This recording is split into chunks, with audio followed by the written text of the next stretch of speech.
স্ত্রীরও হয় যে এমনভাবে প্রেমে আসক্ত যে তার স্ত্রী তার প্রেমিকা যা বলে তাই শোনে, সেখানে আল্লাহর বিধিবিধানের ধার ধারে না, তখন সেও এক প্রকার শয়তানের গোলাম।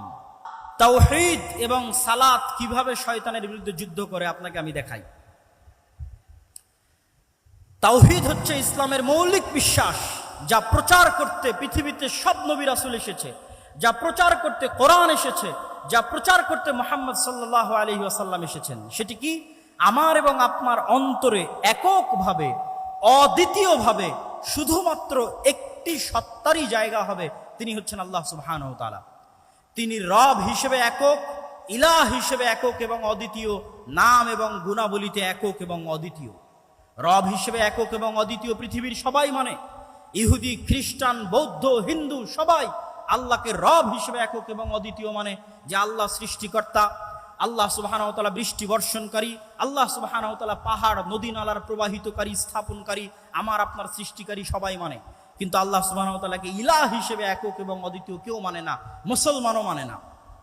বহু মুসলিম আল্লাহকে রব হিসেবে একক এবং অদ্বিতীয় স্বীকার করলেও ইলাহ হিসেবে মানে না। ইলাহ মানে আপনার অন্তরের ভক্তি এবং শ্রদ্ধা, যতটুকু আপনার ভক্তি এবং শ্রদ্ধা আপনি করতে পারেন তার পুরোটাই, অন্য কাউকে দেওয়া বহু দূরের কথা, যতটুকু ভক্তি শ্রদ্ধা আছে ততটুকু আল্লাহ সুবহানাহু ওয়া তাআলার সামনে সমর্পণ করতে হবে। যতটুকু চাওয়ার আছে ততটুকু আল্লাহ সুবহানাহু ওয়া তাআলার সামনে চাইতে হবে। আপনি যদি আপনার অন্তরে আল্লাহর অস্তিত্ব ব্যতীত আর কোনো কিছুকে, ইট পাথরের কোনো খাম্বার সম্মানও যদি আপনার অন্তরে থাকে, ইট পাথরের তৈরি কোনো খাম্বার সম্মানও যদি আপনার অন্তরে থাকে, তাহলে আপনি আল্লাহর সামনে, আল্লাহর উলুহিয়াতের সামনে পরিপূর্ণ আত্মসমর্পণ করছেন না। সামগ্রিক বিধানদাতা হিসেবে আল্লাহ সুবহানাহু ওয়া তাআলার সামনে যদি আপনার আত্মসমর্পণ না থাকে,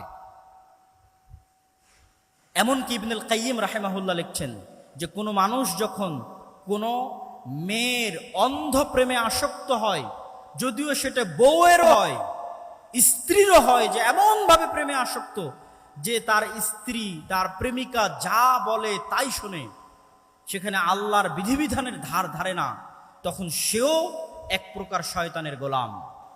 তার অন্তর আল্লাহ সুবহানাহু ওয়া তাআলার উলুহিয়াত জায়গা করে নিতে পারেনি।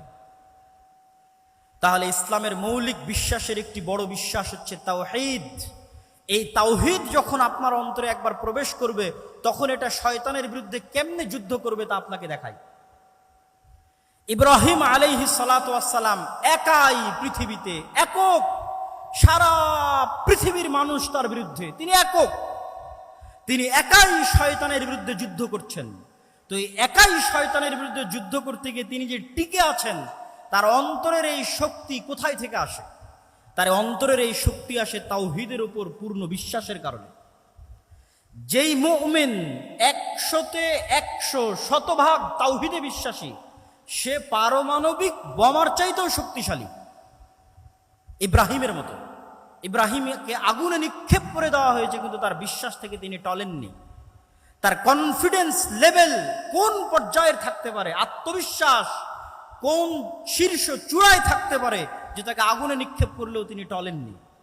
আমাদেরকে কি করা হয়? তাওহীদের প্রতি বিশ্বাস দুর্বল করো তো আমাদেরকে হেজিটেশনে ফেলে দেওয়া হয়, দ্বিধায় ফেলে দেওয়া হয়। নতুন প্রজন্ম দিন মানতে পারে না কেন? হেজিটেটেড থাকে, ফ্রাস্ট্রেশনে থাকে, হতাশায় থাকে, দ্বিধায় থাকে। আমি যদি দাড়ি রাখি মানুষ কি বলবে? আমি যদি সালাত আদায় করি সমাজ কি বলবে? আমি যদি শুধুই চাকরি ছেড়ে দিই তাহলে খাবো কি? এই যে প্রত্যেক পয়েন্টে হেজিটেশন, এগুলো আসে কেন? তাওহীদের প্রতি বিশ্বাস দুর্বল থাকার কারণে। তাওহীদের জ্ঞান যার মধ্যে আছে, যে আল্লাহর একত্ববাদ এবং অদ্বিতীয়ত্ব সম্পর্কে পরিপূর্ণ জ্ঞান অর্জন করেছে, তার অন্তর শয়তানের বিরুদ্ধে সবচেয়ে বেশি শক্তিশালীভাবে যুদ্ধ করতে পারবে। তার অন্তর সবচেয়ে কনফিডেন্ট থাকবে তার দ্বীনের উপর, তার বিশ্বাসের উপর। আজকের পৃথিবীতে ইহুদিরা ভ্রান্তির উপরও আমাদের চেয়ে বেশি কনফিডেন্ট, ভ্রান্তির উপরেও আমাদের চেয়ে বেশি কনফিডেন্ট। আর আমরা মুসলিমরা, আমাদের কনফিডেন্স নাই, কনফিডেন্স হারিয়ে ফেলেছি। দীর্ঘ 190 বছরের কলোনিয়াল সিস্টেমে তাদের গোলামির কারণে আমাদের রক্তের মধ্যে এমনভাবে গোলামি প্রবেশ করেছে যে আমরা কখনো স্বাধীনভাবে চিন্তা করতে পারি না, নিজের দিনের উপর পূর্ণ আস্থা এবং পূর্ণ বিশ্বাস কনফিডেন্টলি স্থাপন করতে পারি না, কেননা আমাদের মধ্যে তাওহীদের জ্ঞান নাই। 2 নাম্বার, সালাত কিভাবে আপনাকে শয়তানের বিরুদ্ধে যুদ্ধ করায়। আপনি তো ইসলামের সারমর্ম দেখলেনই যে এই অন্তরকে কন্ট্রোল করতে পারতে হবে। তো অন্তরকে কন্ট্রোল করার জন্য শুধু বিরত থাকার মাধ্যমে কখনো প্র্যাকটিস হয় না। আপনি সেনাবাহিনীতে জয়েন করলে কঠোর পরিশ্রমের মাধ্যমেই আপনাকে সেনাবাহিনীর র্যাঙ্কিং বাড়াতে হবে। তো এই 5 ওয়াক্ত সালাত শয়তানের বিরুদ্ধে যুদ্ধ। প্রতি 5 ওয়াক্ত সালাত জামাতের সাথে মসজিদে উপস্থিত হওয়ার মাধ্যমে আপনি দিনে 5 বার শয়তানকে পরাজিত করেন।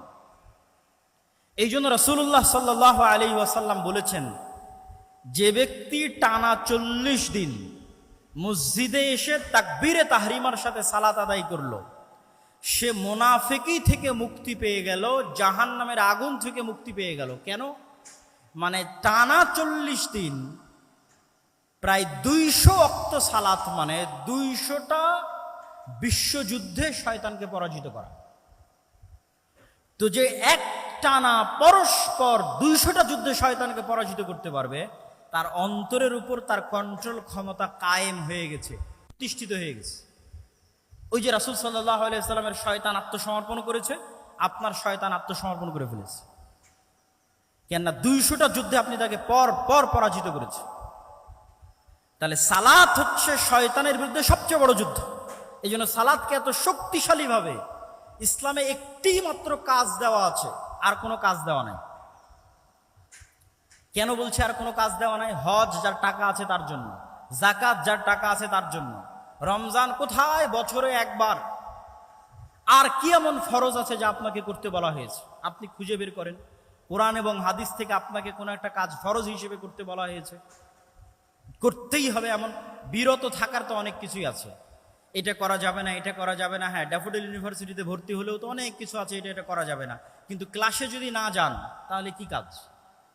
আপনি ড্যাফোডিল ইউনিভার্সিটির সকল নিয়ম কানুন মেনে নিলেন, সন্ধ্যা 5টার মধ্যেই ফিরে আসতে হবে, আরও যত নিয়ম কানুন আছে, কিন্তু ক্লাসেই গেলেন না।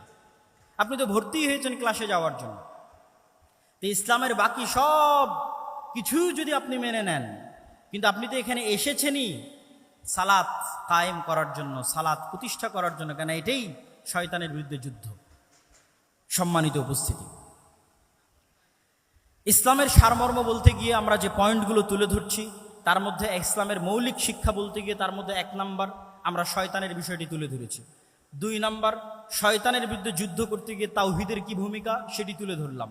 3 নাম্বার, শয়তানের বিরুদ্ধে যুদ্ধ করতে গিয়ে সালাতের কি ভূমিকা সেটি তুলে